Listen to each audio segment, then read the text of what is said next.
ناظرین، ملک مختار معافی کے لیے مرتسم کے پاس آ ہی گیا تو ماں بیگم نے مرتسم کو یہ کہہ کر بھیج دیا کہ اسے معاف ہرگز نہ کرنا۔ پھر جب مرتسم ملک مختار سے ملنے کے لیے کمرے میں آتا ہے تو پھر دونوں بیٹھ کر باتیں کرتے ہیں۔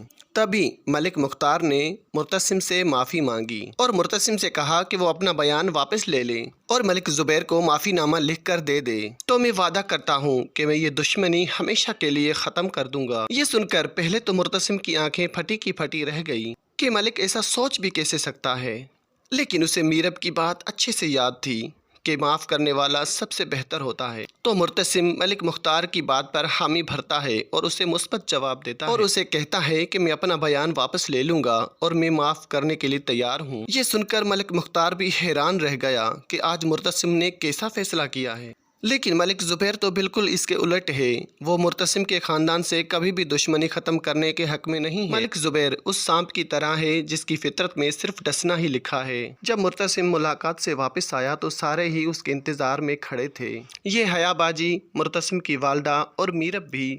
تبھی مرتسم اپنی والدہ کو بتاتا ہے کہ میں نے معاف کر دیا۔ یہ سن کر وہ حیران رہ جاتی ہے، مگر مرتسم اپنی بات مکمل کرتا ہے۔ ویسے بھی مجھ سے کسی نے کہا تھا کہ معاف کرنے والا زیادہ طاقتور ہوتا ہے۔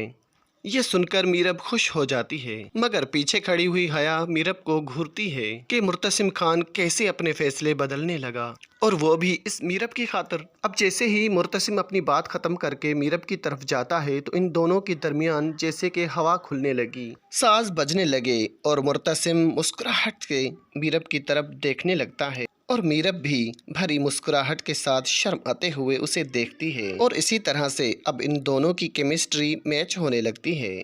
میرب کو اس بات کا اندازہ ہی نہیں کہ کیسے مرتسم خان کی محبت اس پر حاوی ہونے لگی، جس کا اندازہ اسے بہت دیر کے بعد ہوگا۔ ویورز، میرب کے کہنے پر مرتسم نے ملک زبیر کو معاف تو کر دیا، لیکن ملک زبیر چپ نہیں بیٹھے گا۔ وہ اس دشمنی کو بھرپور طریقے سے نبھانے کی کوشش کرے گا، چاہے کسی کی موت ہی کیوں نہ ہو، چاہے کسی کی زندگیاں اجڑ جائیں، لیکن ملک زبیر پیچھے ہٹنے والا نہیں ہے۔ ناظرین، آپ کو یہ ایپیسوڈ کیسی لگی ہمیں کمنٹ کر کے ضرور بتائیے گا، ہمیں آپ کی رائے کا انتظار رہے گا۔ تو دوستو، آج کے لیے بس اتنا ہی۔ مزید اسی طرح کی ویڈیوز کے لیے ہمارا YouTube channel Bashir drama reviews subscribe کریں اور ساتھ ہی ساتھ بیل نوٹیفیکیشن کو بھی پریس کریں تاکہ ہماری ہر نئی ویڈیو کا نوٹیفیکیشن آپ کو ملتا رہے۔